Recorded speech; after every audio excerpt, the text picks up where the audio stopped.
हमने आईआईटीज बनाई, एम्स बनाया, आईएम्स बनाए, नई टेक्नोलॉजी, नए एनवायरमेंट में हम तेजी से आगे बढ़े। पर देयर आर सर्टेन थिंग्स जो हमारी थी और हमसे खोती चली गई। You remember just 50-60 years back on the issue of agriculture, what was said? अरे दुनिया चांद पे पहुंच गई, तुम गाय के गोबर पे पड़े हो, गाय के गोबर से कोई खेती होती है? Go for mechanised farming, chemical fertilisers, advance technology. आज क्या हुआ 50 साल के बाद? गो फॉर ऑर्गेनिक फार्मिंग, आ गए गाय के गोबर पे। और वो हमारा था, हमारा मजाक उड़ाया था 50 years बैक, जब कहते थे आयुर्वेद की बात, अरे फूल पत्ती खाने से कोई इलाज होता है? B scientific, go for Terramycin, Crocin, Metacin, new medicine. आज क्या कहते हैं? Go for herbal medicine. ये हमसे खो गया या खोते जा रहे हैं।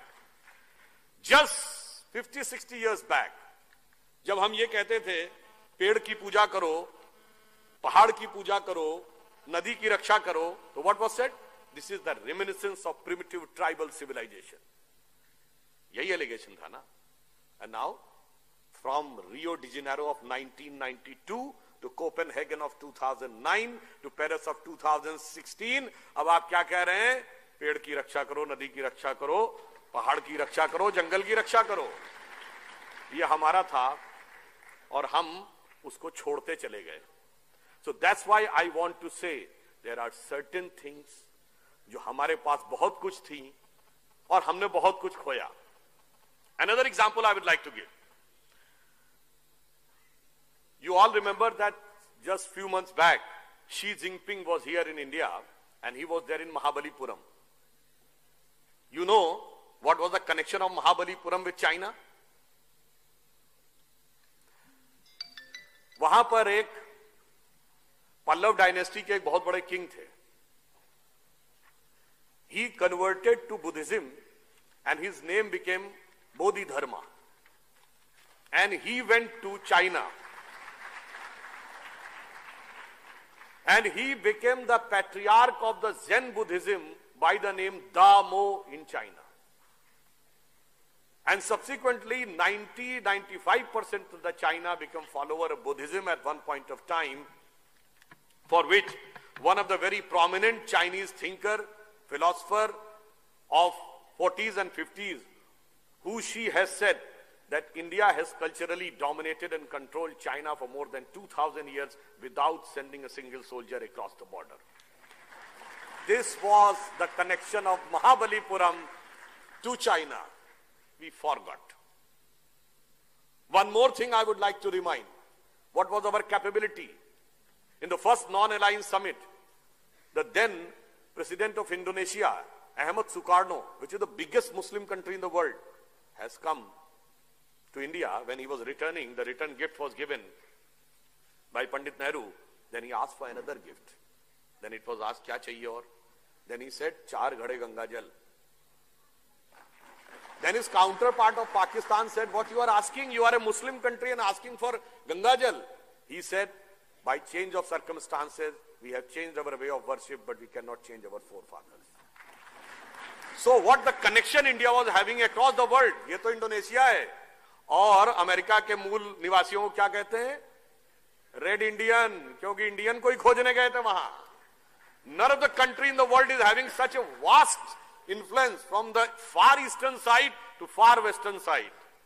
इसलिए मैं कहना चाहता हूं, बहुत हमको पढ़ाया गया unity in diversity, unity in diversity. Diversity तो आप खुद बोलते हैं, यूनिटी का एंगल तो बताइए। आप मुझे किसी से पूछूं यूनिटी का एलिमेंट क्या है, हमें पढ़ाया नहीं जाता कभी। हमें कह दिएगा डाइवर्सिटी सुनो, डाइवर्सिटी सुनो, और diversity has gone to the extent of divisivity on the issue of religion, on the issue of caste, on the issue of language, on the issue of region. Connection कहां है? वो कौन सा point है जो जोड़ता है? मैं आपको बताऊं कौन सा पॉइंट जोड़ता है। जब आप पूजा करने बैठते हैं, हाथ में जल लेते हैं, तो जल लेने के बाद पंडित कौन सा मंत्र बोलता है?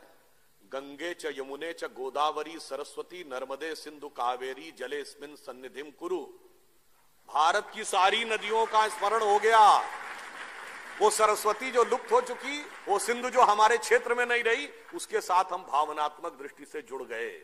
जब आप रामेश्वरम में जाते हैं तो 22 कुओं से स्नान करना पड़ता है, वो सब किसी न किसी तीर्थ के प्रतीक है। और जब आप रामेश्वरम के शिवलिंग के आगे दर्शन करते हैं श्रद्धा से, तो अमरनाथ से आपका संबंध स्वयं जुड़ जाता है, और सोमनाथ से भी जुड़ जाता है, मल्लिकार्जुन से भी जुड़ जाता है।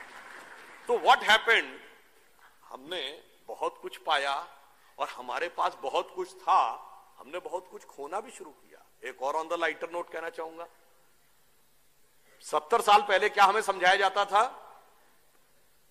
कि गोधन गजधन बाजधन और रतन धन खान, जब आवे संतोष धन सब धन धूर समान। और आज क्या सिखाया जाता है, ये दिल मांगे मोर। तो भाई जब हर आदमी मोर चाहेगा तो एनवायरनमेंट का भी क्राइसिस, सोसाइटी का भी क्राइसिस, परिवार में भी क्राइसिस।